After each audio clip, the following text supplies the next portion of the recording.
Welcome to a quick take IJDM. We're just going to take a quick look at this Toshiba 400 CDT model. Absolutely impressed. I mean, it was a lot of work to get it in nice condition again and working where it should.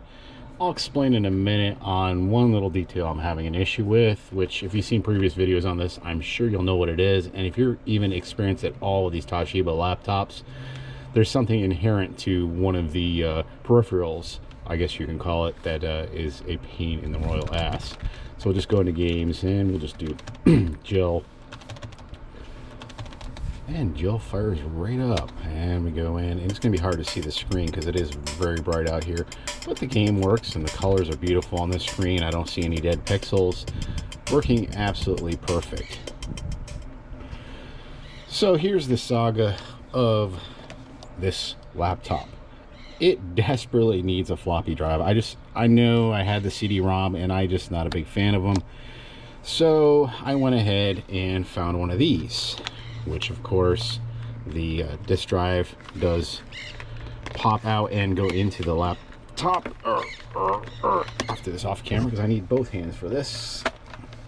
And does slide out and slides into the laptop. You can also use it in the caddy.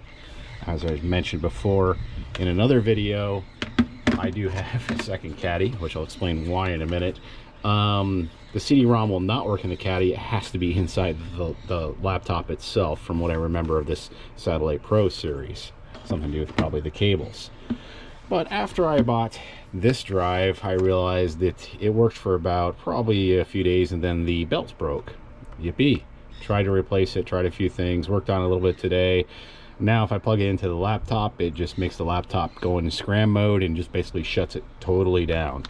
So this floppy drive is probably a wash.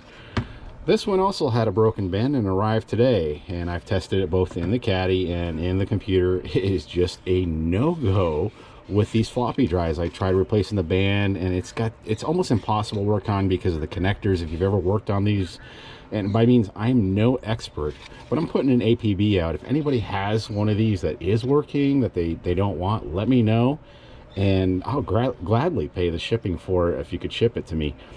As far as these go, if anybody knows how to repair them or knows what's going on with it, well, that would be great too. I mean, it's just one of those things that I try replacing the band and it's just so difficult. And I got these Neanderthal hands that are just, I mean, I try to be careful of everything, but like as I say, with the connectors and the little pin things that slide in, it's so just not serviceable at all. Anyways, that's it for now. Hope you enjoyed this video. If not, then be sure to check out some of my other videos. We'll see you next time.